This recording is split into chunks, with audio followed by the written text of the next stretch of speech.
ದೀಪಾವಳಿ ಹಬ್ಬದಲ್ಲಿ ಬಹಳ ಪ್ರಮುಖವಾದ ಒಂದು ಹೆಸರು ಅಂತ ಅಂದ್ರೆ ಅದು ಬಲಿಯದ್ದು. ದೀಪಾವಳಿ ಮುಕ್ತಾಯಕ್ಕೆ ಬರುವಾಗ ಅದು ಬಲೀಂದ್ರ ಪೂಜೆಯಾಗಿ ಬದಲಾಗಿ ಹೋಗುತ್ತೆ. ಬಲಿಯನ್ನ ನಿಗ್ರಹಿಸಿದಂತಹ ವಾಮನನ ಪೂಜೆ ಇಲ್ಲ, ಬದಲಿಗೆ ಸಾಕ್ಷಾತ್ ಬಲಿಗೆ ಪೂಜೆ ಇದೆ. ಹೇಳಿ ಕೇಳಿ ಬಲಿ ದೈತ್ಯ ವಂಶದವನು, ಅವರ ಸಂಹಾರಕ್ಕಾಗಿ ಭಗವಂತನೇ ಬರಬೇಕಾಯ್ತು. ಈ ಬಲಿಗೆ ತಾನು ಚತುರ್ದಶ ಭುವನಗಳನ್ನ ಆಳಬೇಕು ಅಂತ ಅನ್ನಿಸ್ತು. ದೇವತೆಗಳನ್ನ ಸೋಲಿಸಿ ಅವನೇ ಸ್ವರ್ಗವನ್ನ ತನ್ನ ವಶ ಮಾಡಿಕೊಳ್ತಾನೆ. ನಾನು ಗದಾಧರನಾಗಿ ಅಂದ್ರೆ ಗದೆಯನ್ನ ಹಿಡಿದು ಬಲಿಯನ್ನ ರಕ್ಷಿಸ್ತೇನೆ ಎನ್ನುವ ಮಾತು ಕೊಡ್ತಾನೆ. ನಮಸ್ಕಾರ ವೀಕ್ಷಕರಿಗೆಲ್ಲ ದೀಪಾವಳಿ ಹಬ್ಬದ ಶುಭ ಕಾಮನೆಗಳು. ದೀಪಾವಳಿ ಹಬ್ಬದಲ್ಲಿ ಬಹಳ ಪ್ರಮುಖವಾದ ಒಂದು ಹೆಸರು ಅಂತ ಅಂದ್ರೆ ಅದು ಬಲಿಯದ್ದು. ವಿಶೇಷ ಏನು ಅಂತ ಅಂದ್ರೆ ದೀಪಾವಳಿ ಆರಂಭವಾಗುವಾಗ ನರಕಾಸುರನ ಸಂಹಾರದ ಸನ್ನಿವೇಶವನ್ನ ನೆನಪಿಸಿಕೊಳ್ತಾ ನರಕನನ್ನ ಕೊಂದಂತಹ ನರಕಾಸುರ ಸಂಹಾರಿಯನ್ನ ಸ್ಮರಣೆ ಮಾಡಿಕೊಂಡು ಬಂದ್ರೆ ದೀಪಾವಳಿ ಮುಕ್ತಾಯಕ್ಕೆ ಬರುವಾಗ ಅದು ಬಲೀಂದ್ರ ಪೂಜೆಯಾಗಿ ಬದಲಾಗಿ ಹೋಗುತ್ತೆ. ಇಲ್ಲಿ ಏನು ಅಂತ ಅಂದ್ರೆ ಬಲಿಯನ್ನ ವಿಷ್ಣು ನಿಗ್ರಹಿಸಿದ ಘಟನೆ ಅಲ್ಲಿದೆ, ಆದ್ರೆ ಅಲ್ಲಿ ಬಲಿಯನ್ನ ನಿಗ್ರಹಿಸಿದಂತಹ ವಾಮನನ ಪೂಜೆ ಇಲ್ಲ, ಬದಲಿಗೆ ಸಾಕ್ಷಾತ್ ಬಲಿಗೆ ಪೂಜೆ ಇದೆ. ಬಲೀಂದ್ರ ಪೂಜೆಯೇ ದೀಪಾವಳಿಯಲ್ಲಿ ನಡೆಯುವಂಥದ್ದು.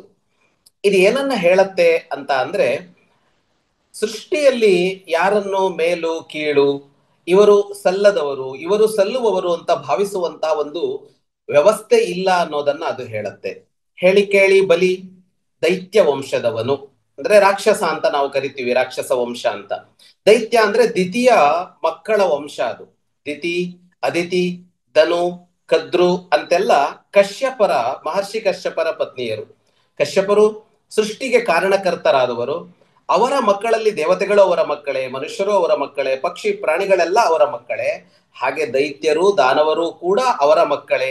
ಅಂದ್ರೆ ದೈತ್ಯರು ದಾನವರು ಅವರನ್ನೆಲ್ಲ ಸೇರಿಸಿ ರಾಕ್ಷಸರು ಅಂತ ಹೇಳ್ತೀವಲ್ಲ, ಅವರು ಕೂಡ ಈ ಸೃಷ್ಟಿಯ ಭಾಗ ಮತ್ತು ಸೃಷ್ಟಿಯ ಪ್ರಧಾನವಾದ ಭಾಗ. ಅವರಿಗೂ ಈ ಸೃಷ್ಟಿಯಲ್ಲಿ ಎಲ್ಲ ಹಕ್ಕಿದೆ ಅನ್ನೋದನ್ನೇ ಪುರಾಣಗಳು ಹೇಳ್ತಾ ಇರುವಂತದ್ದು. ಹಿಂದೊಮ್ಮೆ ನೆನಪಿಸಿಕೊಂಡಂತೆ ರಾಕ್ಷಸರಲ್ಲಿ ಕೆಲವರು ದುಷ್ಟರಾದಾಗ ಅವರಿಗೆ ಸಹಜವಾಗಿ ಇದ್ದ ಅತ್ಯಂತ ಶಕ್ತಿಯಿಂದಾಗಿ ಅವರು ವಿಜೃಂಭಿಸಿದ್ರು. ಅವರ ಸಂಹಾರಕ್ಕಾಗಿ ಭಗವಂತನೇ ಬರಬೇಕಾಯ್ತು. ಆ ಕಥೆಗಳು ಪ್ರಚಲಿತವಾದವು, ಪ್ರಸಿದ್ಧವಾದವು. ಆ ಕಾರಣಕ್ಕಾಗಿ ಜನರ ಮನಸ್ಸಿನಲ್ಲಿ ಒಂದು ಭಾವ ಏನು ಉಳ್ಕೊಳ್ತು ಅಂತ ಅಂದ್ರೆ ರಾಕ್ಷಸರಲ್ಲ ದುಷ್ಟರು ಅಂತ ಅನ್ನಿಸಿಬಿಡ್ತು. ವಾಸ್ತವವಾಗಿ ರಾಕ್ಷಸರಲ್ಲ ದುಷ್ಟರಲ್ಲ. ನಾವು ಈ ಬಲೀಂದ್ರನ ವಂಶವನ್ನ ನೋಡಿದ್ರೆ ಗೊತ್ತಾಗತ್ತೆ. ಅಲ್ಲಿ ಹಿರಣ್ಯಾಕ್ಷ, ಹಿರಣ್ಯಕಶಿಪುವಿನಂತ ಮಹಾದುಷ್ಟರಿದ್ರು. ಹಾಗೆಯೇ ಹಿರಣ್ಯಕಶಿಪುವಿನ ಮಗ ಪ್ರಹ್ಲಾದ ಅನ್ನುವಂತಹ ಒಬ್ಬ ಅದ್ಭುತವಾದಂತಹ ವಿಷ್ಣು ಭಕ್ತ ಇದ್ದ. ಪರಮ ಭಾಗವತ ಅಂತ ಕರೀತಾರೆ ಅವನನ್ನ.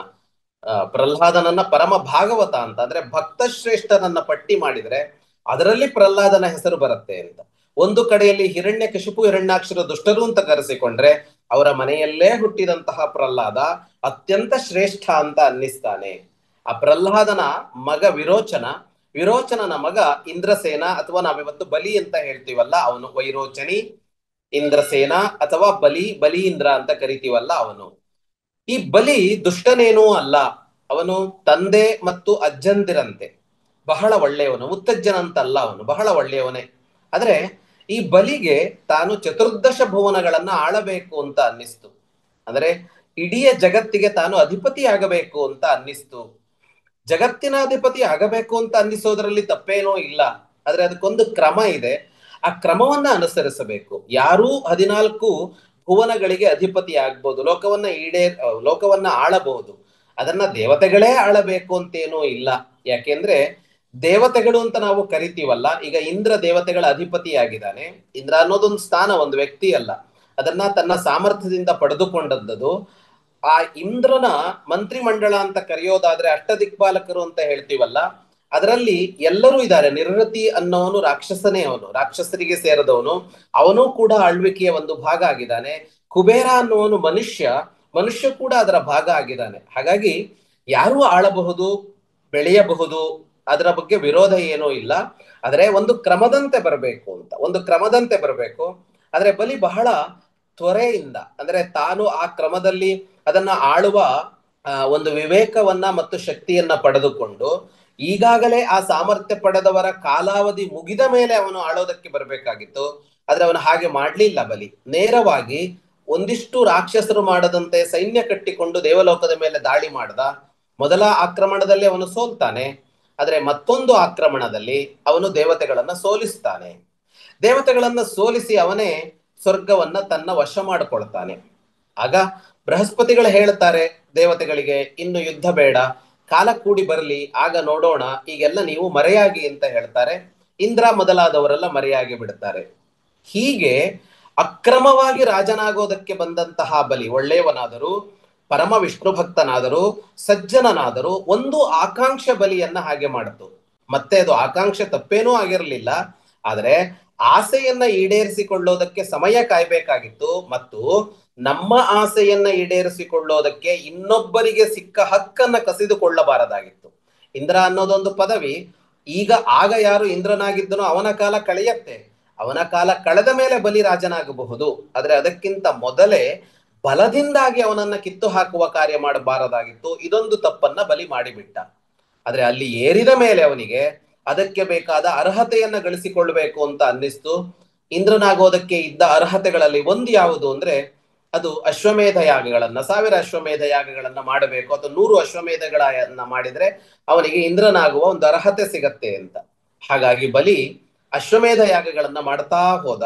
ಶುಕ್ರಾಚಾರ್ಯರು, ದೈತ್ಯರ ಗುರುವಾದ ಶುಕ್ರಾಚಾರ್ಯರು ಅದನ್ನ ಮಾಡಿಸ್ತಾ ಇದ್ರು.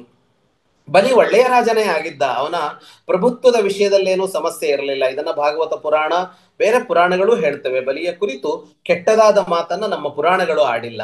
ಆದರೆ ಎಂಥವನೇ ಆದರೂ ಜಾರತಾನೆ ಅಂತ ಅಂದಾಗ, ಜಾರಿದಾನೆ ಅಂತ ಅಂದಾಗ ಅವನನ್ನ ಶಿಕ್ಷಿಸುವ, ಹದ್ದುಬಸ್ತಿನಲ್ಲಿಡುವಂತ ಒಂದು ಕೆಲಸ ನಡೆಯುತ್ತೆ.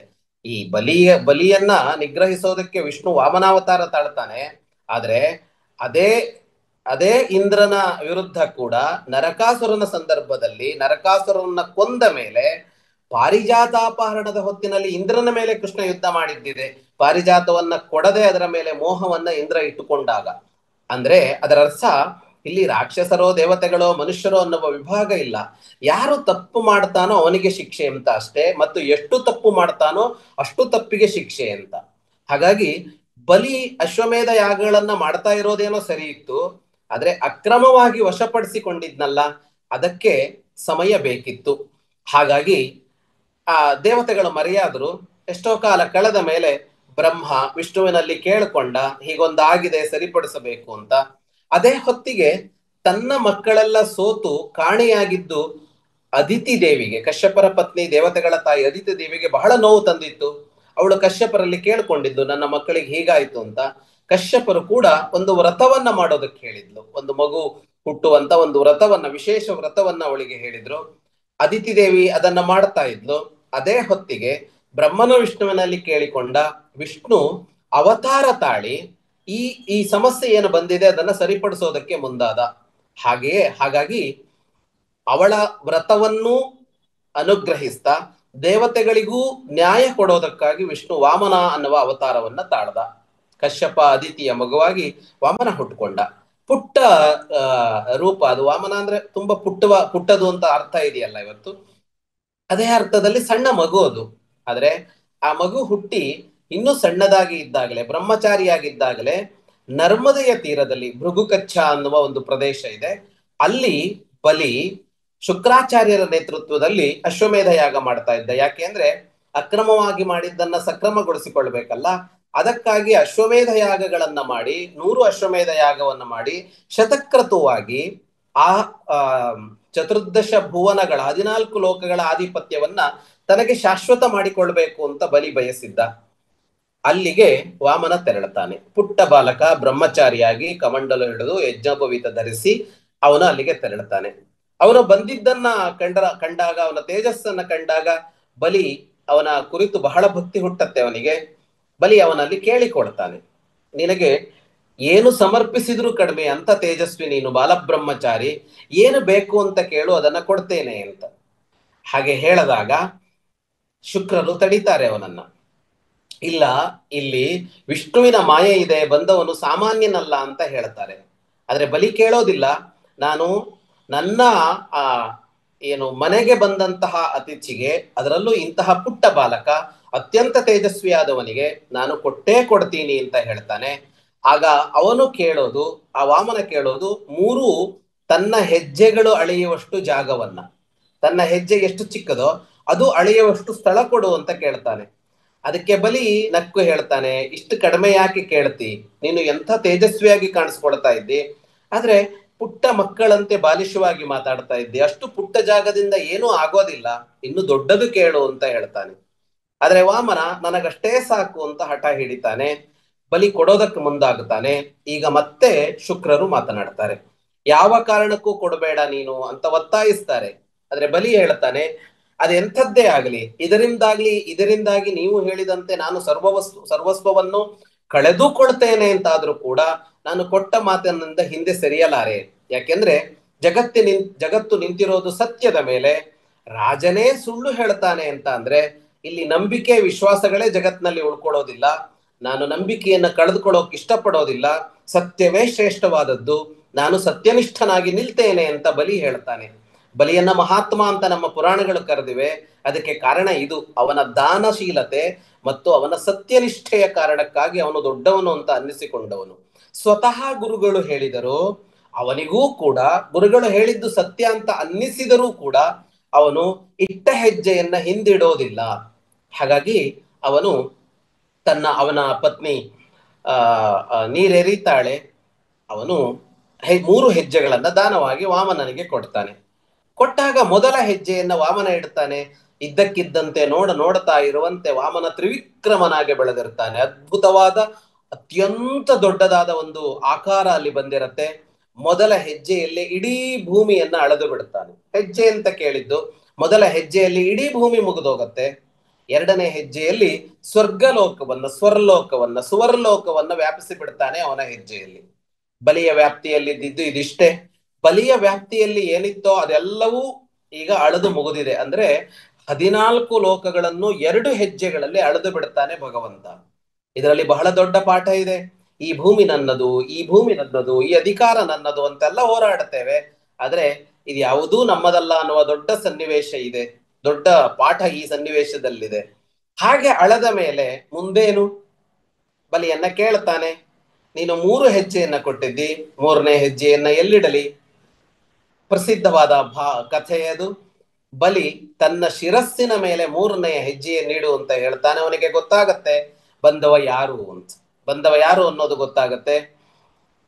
ಅವನದೇ ಭಕ್ತ ಇವನು. ಹಾಗಾಗಿ ನನ್ನ ತಲೆಯ ಮೇಲೆ ನಿನ್ನ ಕಾಲನ್ನಿಟ್ಟು ಅನುಗ್ರಹಿಸು ಅಂತ ಕೇಳಿಕೊಡ್ತಾನೆ. ಅಷ್ಟೊತ್ತಿಗೆ ಅಲ್ಲಿಗೆ ಪ್ರಹ್ಲಾದ ಕೂಡ ಬರ್ತಾನೆ. ಇದರ ಮೊದಲು ಏನಾಗಿರುತ್ತೆ ಅಂದ್ರೆ, ವಾಮನ ಬಲಿಯನ್ನ ವರ್ಣಪಾಶದಿಂದ ಬಂಧಿಸಿರ್ತಾನೆ ಕೂಡ. ಹಾಗಾಗಿ ಬಲಿಗೆ ಅಲ್ಲಾಡೋಕ್ಕಾಗೋದಿಲ್ಲ. ಆದ್ರೆ ಪ್ರಹ್ಲಾದ ಬಂದಾಗ ಅಲ್ಲಿಯೇ ಶಿರವಾಗಿ ನಮಿಸ್ತಾನೆ. ಆಗ ತ್ರಿವಿಕ್ರಮ ಅವನ ತಲೆಯ ಮೇಲೆ, ಶಿರಸ್ಸಿನ ಮೇಲೆ ಪಾದ ಇಡ್ತಾನೆ. ಭಗವಂತ ಶಿರಸ್ಸಿನ ಮೇಲೆ ಪಾದ ಇಟ್ಟ ಅಂದ್ರೆ ಅದು ಅನುಗ್ರಹವೇ ಹೊರತು ಅದು ತುಳಿಯೋದಲ್ಲ. ಅದು ಅವನನ್ನ ನಿಗ್ರಹಿಸಿದ್ದಲ್ಲ, ಸಂಹರಿಸಿದ್ದಲ್ಲ. ಪ್ರಹ್ಲಾದ ಕೂಡ ಕೇಳ್ಕೊಳ್ತಾನೆ ತನ್ನ ಮೊಮ್ಮಗನನ್ನ ಕೃಪೆ ತೋರು ಮೊಮ್ಮಗನ ಮೇಲೆ ಅಂತ. ಆಗ ತ್ರಿವಿಕ್ರಮನಾದ ವಾಮನ ಹೇಳ್ತಾನೆ, ಇಲ್ಲ, ನೀನು ಸುತಲ ಲೋಕದಲ್ಲಿರು ಅಂತ ಬಲಿಗೆ ಹೇಳ್ತಾನೆ. ಸುತಲ ಲೋಕದಲ್ಲಿ ಕೆಳಗಡೆ ಇರುತ್ತೆ ಅದು. 14 ಲೋಕಗಳು ಅಂತ ಅಂದಾಗ 7 ಮೇಲಿನ ಲೋಕಗಳು, 7 ಕೆಳಗಿನ ಲೋಕಗಳು. ಮೇಲೆ ಕೆಳಗೆ ಅಂದ್ರೆ ಅರ್ಥ ಏನು? ಭೂಮಿಗಿಂತ ಮೇಲೆ, ಭೂಮಿಯನ್ನು ಸೇರಿಸಿ 7 ಲೋಕಗಳು, ಭೂಮಿಯಿಂದ ಕೆಳಗೆ 7 ಲೋಕಗಳು. ಅದರಲ್ಲಿ ಸುತಲ ಲೋಕದಲ್ಲಿರು ನೀನು. ನಿನ್ನ ಸಮಯ ಬಂದಾಗ ಮತ್ತೆ ನೀನು ಇಂದ್ರ ಪದವಿಗೆ ಬರ್ತಿ ಅಂತ.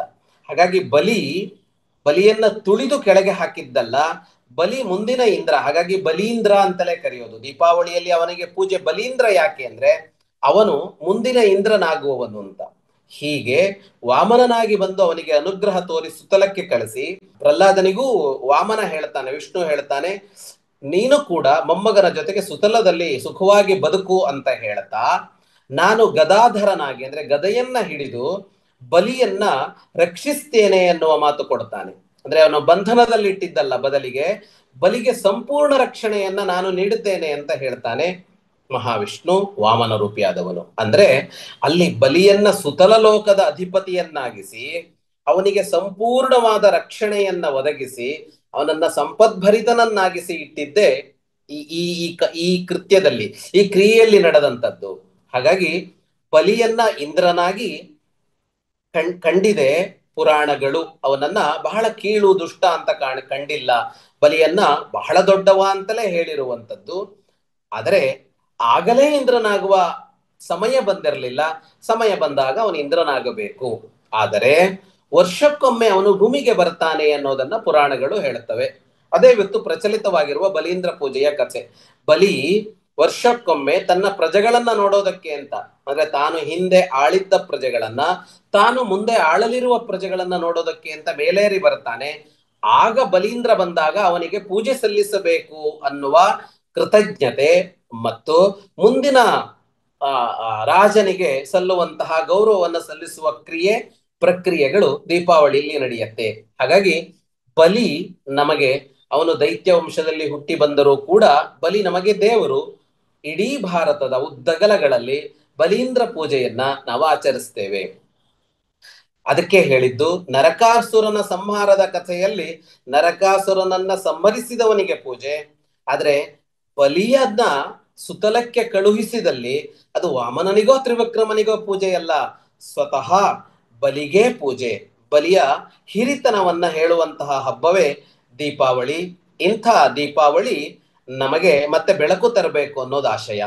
ದೊಡ್ಡವನು, ಆದರೆ ದೊಡ್ಡವನಾದರೂ ಕೂಡ ಯಾವುದೋ ಒಂದು ಆಸೆ ನಮ್ಮನ್ನ ಶುದ್ರನನ್ನಾಗಿಸಬಹುದು, ಸಣ್ಣವನನ್ನಾಗಿಸಬಹುದು, ನಮ್ಮನ್ನ ಬಂದಿಯಾಗಿಸಬಹುದು, ನಮ್ಮನ್ನ ಕೆಟ್ಟವ ಅಂತ ಅನ್ನಿಸಿಕೊಳ್ಳುವಂತೆ ಮಾಡಿಬಿಡಬಹುದು. ಅದು ಯಾವುದು ಅಂತ ಅಂದ್ರೆ ಅಕಾಲದಲ್ಲಿ ಹುಟ್ಟಿದ ಆಸೆ ಬಲಿಗೆ ಹಾಗೆ ಮಾಡಿತು. ಅದರಿಂದ ವಿವೇಕ ಬೇಕು, ವಿವೇಕದ ಬೆಳಕು ಬೇಕು. ಎಷ್ಟು ತಿಳಿದರೂ, ಎಷ್ಟು ದೊಡ್ಡವರಾದರೂ ವಿವೇಕ ತಪ್ಪಬಾರದು ಅನ್ನುವ ಪಾಠವನ್ನ ಬಲಿಯ ಈ ಸನ್ನಿವೇಶ ಕೊಡತ್ತೆ.